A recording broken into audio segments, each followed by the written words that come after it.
నమస్తే. తెలుగు సినిమా ఇండస్ట్రీలో కొరియోగ్రాఫర్ గా పనిచేస్తున్నటువంటి శ్రేష్ఠి వర్మ ఇటీవల జానీ మాస్టర్ విషయంలో జనాలకి మరింత ఎక్కువ పరిచయం అయ్యారు. ఆ తర్వాత ఆమె ఈ మధ్య కాలంలో కొన్ని అనుచిత వ్యాఖ్యలు చేశారు గాంధీ గారి మీద, నెహ్రూ గారి మీద.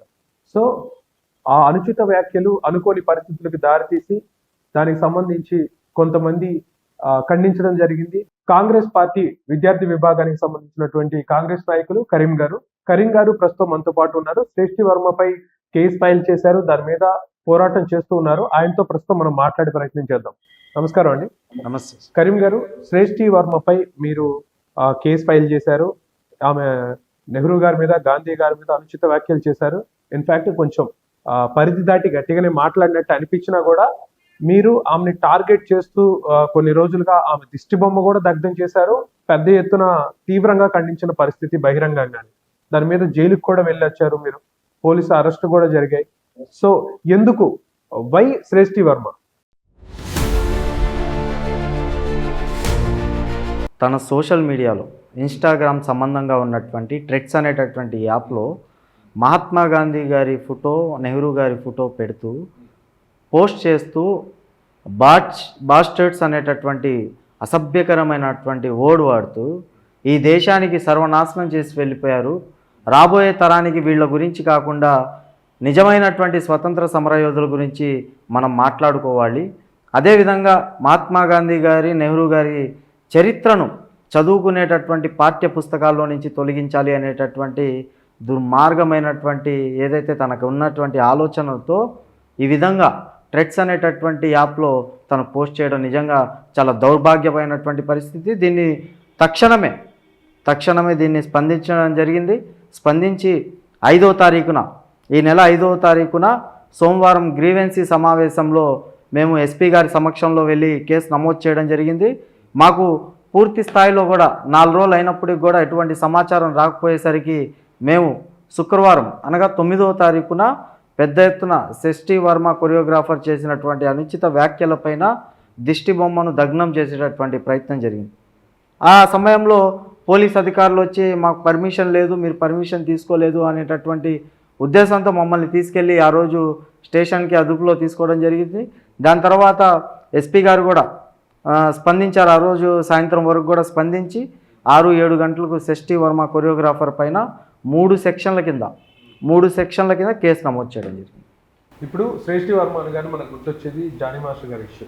జానీ మాస్టర్ గారి ఇష్యూ చూస్తే మీరేమో జానీ మాస్టర్ గారు ఇద్దరు ఒక సామాజిక వర్గానికి సంబంధించిన వ్యక్తులు, కావాలని శ్రేష్ఠి వర్మ మీద గ్రడ్జి పెట్టుకొని పగ తీర్చుకుంటున్నారా?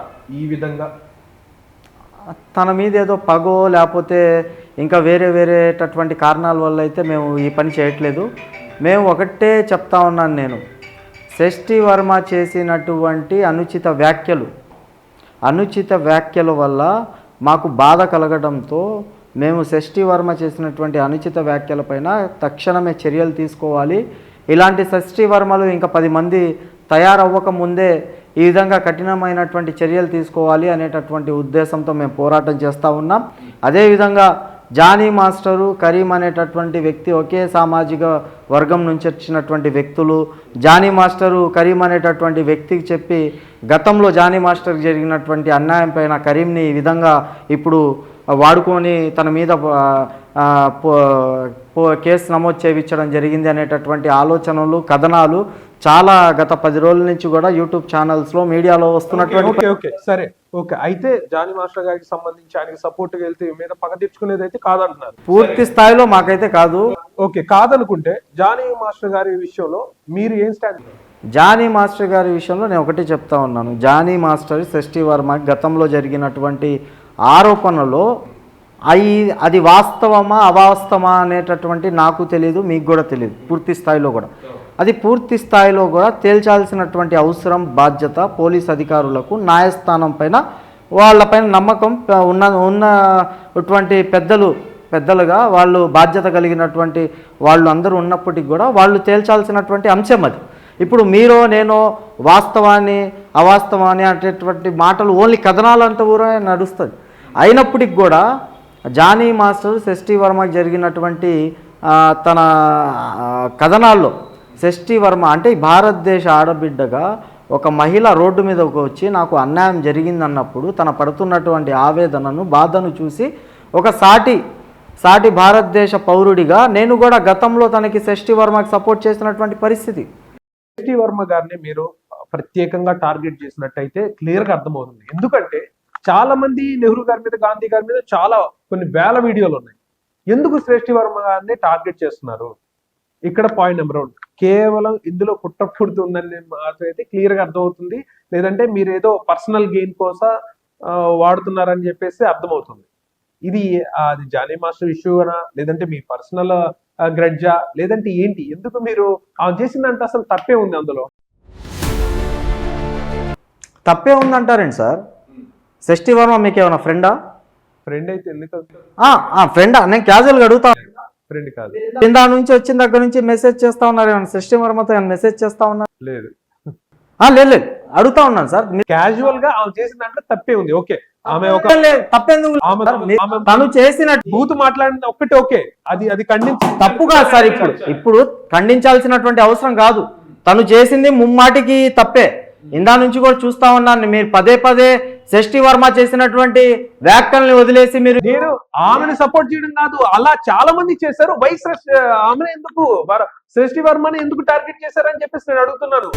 ఇందులో షష్ఠీ వర్మ నాకు అవసరం లేదు సార్, నాకు అవసరం లేదు, చేయాల్సినటువంటి అవసరం లేదు నాకు. నేను స్వాతంత్ర సమరంలో I can't do this interview sir.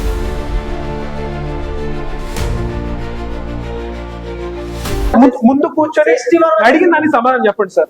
అడిగిదాన్ని సమాధానం చెప్పండి సార్. మీరు సపోర్ట్ గా సార్, మైక్ తీసుకోండి. సపోర్ట్ గా సార్, ఇక్కడ మ్యాటర్ క్లియర్ అండి. ఆమె ఒక బూతు పదం వాడింది. ఓకే, ఆమె ఒక బూతు పదం వాడింది, దాన్ని అందరూ ఖచ్చితంగా ఖండించాలి. ఇప్పుడు ఆమె గతంలో మన నాయకులు తీసుకున్న కారణాల వల్లే కదా ఇప్పుడు ఇన్ని సమస్యలు. భవిష్యత్తుకి ఇలా అబద్ధాలు కాకుండా నిజాలు తెలియాలని చెప్పేసి ఆమె మాట్లాడారు. ఇది చాలా మంది మాట్లాడారు. నేనేమన్నానంటే చాలా మంది మాట్లాడితే ఎందుకు షష్ఠీ వర్మని టార్గెట్ చేశారు? అసలు ఆమె పొలిటికల్ వింగ్ సంబంధించి కాదు, ఇంకోటి ఇందుకు కాదు. ఈ గతంలో ఆమె విషయం చూసుకుంటే జానీ మాస్టర్ సంబంధించి విషయం వస్తుంది. జానీ మాస్టర్ గారు, మీరు ఒకే సామాజిక వర్గానికి సంబంధించి కనపడుతుంది. దీని వెనక కుట్ర ఉంది కదా అని క్లియర్ గా కనపడుతుంది. కుట్ర లేదని మీరు ఎలా చెప్తారు? క్వశ్చన్ అనేటటువంటి తను అనాలోచితతో మాట్లాడినటువంటి మాట, తను ఏదైతే బాధ్యత లేకుండా ఒక సాటి మహిళ అయినప్పటికి కూడా ఏదో సంస్కృతి లేకుండా అసభ్యకరంగా మాట్లాడటం నిజంగా దౌర్భాగ్యమైనటువంటి పరిస్థితి. చరిత్ర అనేది ఒక చరిత్ర, ఆ చరిత్రను ఎవరు కూడా చెరపలేనటువంటి పరిస్థితి. ఇప్పుడు తను ఏదో ఫేమ్ లో ఉన్నాను, నేను మాట్లాడినంతా కూడా భారతదేశంలో ఉన్నటువంటి ప్రజలందరూ కూడా నన్ను నమ్ముతారు అంటే చెప్పు తీసుకొని కొడతారు సార్. ఎవరు కూడా తను చేసినటువంటి అసభ్యకరమైనటువంటి మాటల్ని ఎవరు కూడా ఊరుకునే ప్రసక్తే ఉండదు. ఇప్పుడు మీరు అనొచ్చు, అనేకమైనటువంటి భారతదేశంలో ఉన్నటువంటి ప్రజలందరూ కూడా మహాత్మా గాంధీ గారిని, నెహ్రూ గారిని అసభ్యకరమైనటువంటి మాటలు మాట్లాడుతూ ఉన్నారన్నారు. నేను ఛాలెంజ్ ఇసురుతా ఉన్నా. భారతదేశ వ్యాప్తంగా కాంగ్రెస్ పార్టీ ఉండొచ్చు, ఎన్ఎస్ఏ ఉండొచ్చు, ఈ భారతదేశానికి పౌరులు ఉండొచ్చు, అనేకమైనటువంటి వ్యక్తులు కూడా ఆ అకౌంట్లను తీసుకొని వాళ్ళ పరిధిలో ఉన్నటువంటి స్టేషన్లకు వెళ్తే అవి ఫేక్ అకౌంట్లుగా క్రియేట్ అయినటువంటి పరిస్థితి. దాని మీద ఏం చేస్తూ ఉంటారు సార్? మీరు పూర్తి స్థాయిలో కూడా ఎవడైనా అసభ్యకరంగా ఛాలెంజ్ చేసి ఇస్తా ఉన్నాను. ఎవడైనా భారతదేశ స్వతంత్ర సమర యోధులు మహాత్మా గాంధీ గారు కాదు, నెహ్రూ గారు కాదు, ఇంకెవరైనప్పటికీ కూడా అసభ్యకరంగా మాట్లాడి ముందు నుంచోమని చెప్పండి. ఇలా ఏదో ఫేక్ అకౌంట్స్ లో నుంచి క్రియేట్ చేసో, లేకపోతే వాట్సాప్ యూనివర్సిటీ నుంచి వచ్చినటువంటి మెసేజ్లు చూసో నువ్వు పోస్టులు పెడితే చూస్తా ఊరుకునేటటువంటి ప్రసక్తే ఉండదు. ఒక్కసారి నీకు దమ్ము ధైర్యం ఉంటే నువ్వు ఆ పోస్ట్ చేసి బయటికి రా, మేము చేయాల్సింది చేస్తాం. రైట్. షష్ఠీ వర్మ విషయానికి మళ్ళీ వస్తే కనుక, షష్ఠీ వర్మ గారు ఇంత కాంట్రవర్సీ అయిన తర్వాత అక్కడ నుంచి ఏమన్నా అనోనిమస్ కాల్స్ మీకు ఏమన్నా రావడం అంటే కాంప్రమైజ్ అనేటటువంటి ఉద్దేశం అయితే ఏం లేదు. నీకు లేదు అంటే ఒక ఎవరో అన్నోన్ పర్సన్ నేను సడన్ గా కాల్ లిఫ్ట్ చేయడం జరిగింది. దాని తర్వాత తను వచ్చాయి అయితే వర్మ వచ్చాయి. సృష్టి వర్మ క్షమాపణ చెప్పింది, మీరు కేసు వాపస్ తీసుకోండి, క్షమాపణ చెప్పిస్తామని చెప్పారు. క్షమాపణ అనేటటువంటి మాట అయితే అదే మేము పూర్తి స్థాయిలో కూడా వ్యతిరేకిస్తూ ఉన్నాం. మాకు క్షమాపణ శిక్ష పడిన తర్వాత క్షమాపణ చెప్పాలనేటటువంటి ఉద్దేశం మేము కూడా మాట్లాడడం జరిగింది. పూర్తి శిక్ష పడాలి. కంపల్సరీ